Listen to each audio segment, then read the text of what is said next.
Welcome back mga boss, at meron tayong gagawin ngayon na isang lumang component. Ang tatak niya ay medyo malabo, no mga boss. So ayan, medyo malabo siya. Tatak niya ay Kenwood. So meron lang tong tip dick, tuner at saka auxiliary ata. Wala pa tong CD. So tingnan natin yung loob.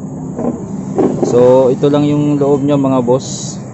Makita nyo maluwag na maluwag yung laman niya. Meron lang siyang power supply. Ito yung board ng tuner, ito yung board ng volume at saka tone. Tapos ito naman yung likod niya. Ganun lang kasimple. May mga ano to, kapares ata to na ano yun,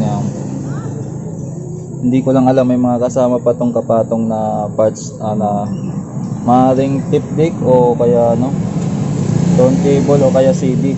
Nakahiwalay. So ang problema nito mga boss ay nagpo-protect. So testing natin. Ayan, tingnan nyo dyan sa ayan, nagpo-protect siya. Ayan. So pag ganyang nagpo-protect siya, ang focus agad natin dyan ay doon sa amplifier section. So yun muna ang tatanggalin natin, tapos titingnan natin kung anong problema. So kalasin ko lang yung mga boss at balikan ko kayo. Okay mga boss, ito na yung pinaka amplifier section nya na tanggalan natin doon. Kung mapapansin nyo, napakasimple lang ng design nya. Ayan, may nakalagay na rin na class B amp, right channel, class B. So ibig sabihin ito ay isang class B na amplifier. So yan yung power transistor nya, B1531 at saka D2340. So maganda-ganda to kasi simple lang, halos tatlong transistor lang yung gamit niya. Pang-apat, isa, dalawa, tatlo, apat. So very simple lang to mga boss. Ang gagawin natin dito ay magsusukat tayo ng voltahe dito kung sakaling may missing. Titingnan natin kung may nawalang voltahe, kung ano man. So bias tayo o kaya voltage check tayo, pero bias muna tayo. So ayan mga boss, saan na natin ilalagay yung ayan.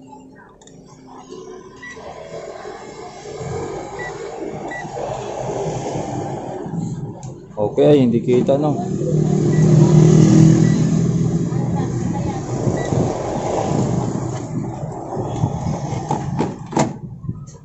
Okay, ayan mga boss, saksak ko na muna. Pero set muna natin to sa ayan. So isa-isahin natin pag check. Tingnan natin kung may may continuity. So ayan. Meron naman siya. Ayan, 0.4.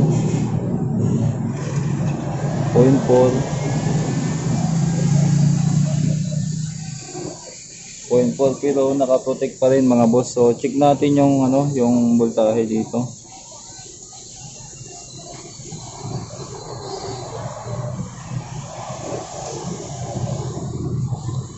Wala ba itong common ground?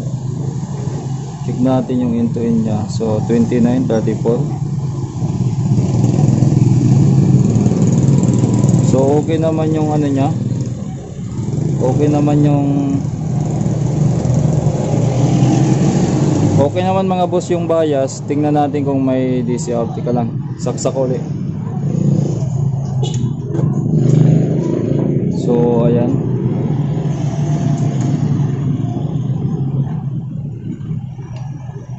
So tingnan natin. Meron siyang 1 volts, 0.9.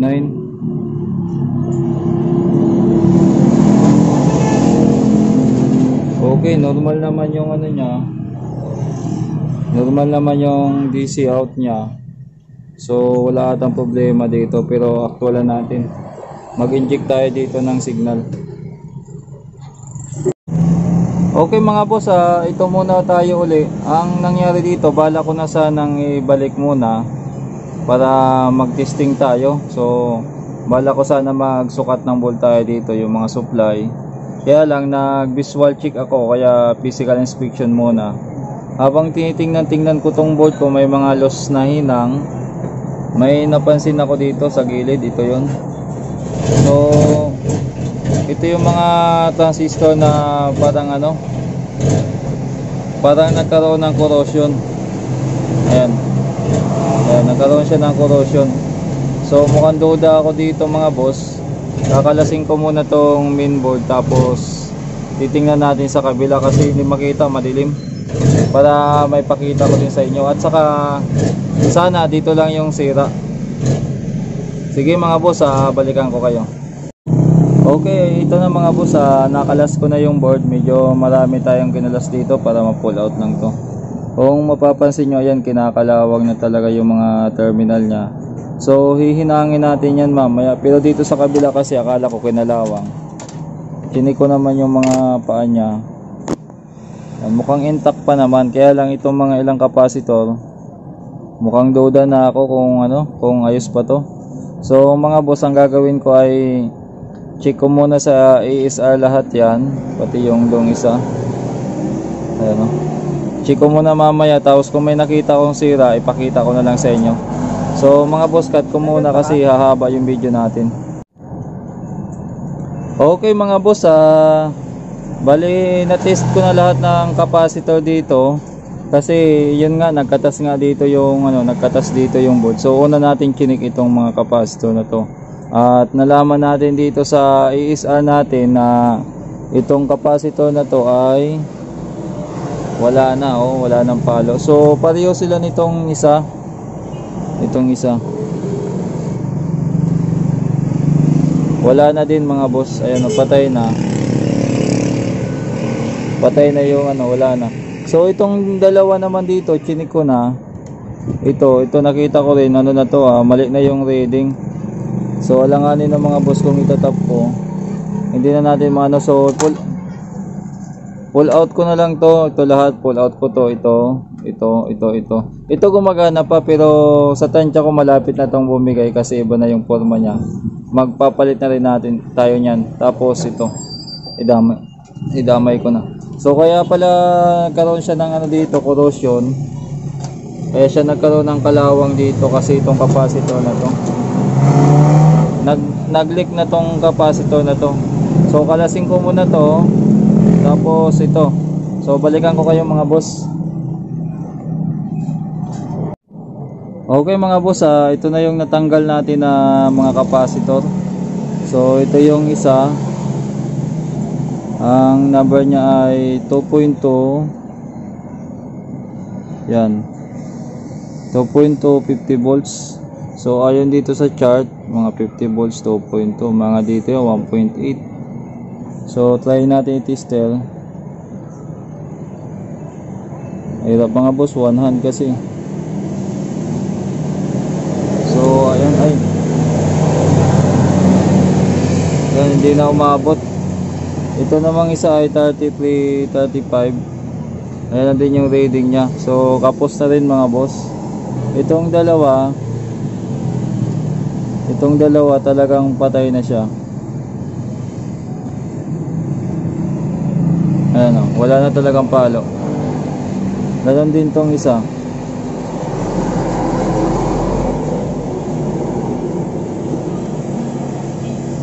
So ayan, wala din talaga mga boss. So ang problema nito, maghanap ako ng 106.3, 2.33, 35, saka 2.250. So itong isa binunot ko pa rin, pero good pa to mga boss. Mukhang lang pala. Tingnan niyo. Ayan, good pa siya. Ibabalik ko na lang to. So hanap muna ako mga boss ng pampalit dito. Okay mga boss, ito na, nakakuha tayo ng capacitor na pampalit dito sa mga sira. So ito yung mga sira nating caps. So unahin natin dito sa isa, yung 106.3 volts. So sum natin. Ayan, 106.3 volts siya. Ang ikakabit natin dyan ay itong 476.3. So testerin natin. So ito yung 476.3. Ayan na, tingnan mo. So ayan, pumapalo na. Ito pa yung isa, kasi sa power supply lang naman to mga boss. Okay, ito yung ano, sira talaga. So ayan, wala. Open. Open din. So itong isa ay 2.2. So 2.2 to. Tingnan natin ha.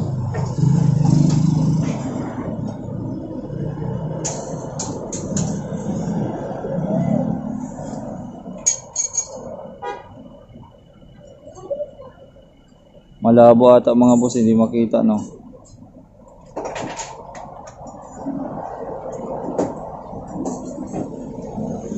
So point mo mga boss kaya lang malabo. Ano ba tong camera ko? Hindi may zoom. Ang hirap i-zoom nito.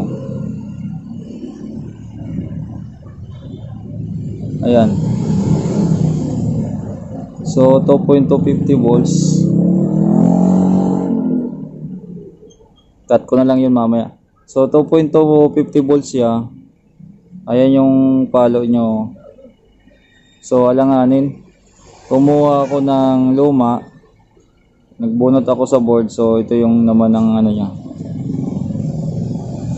So sagad siya dyan. Oh. So sira na rin talaga yon.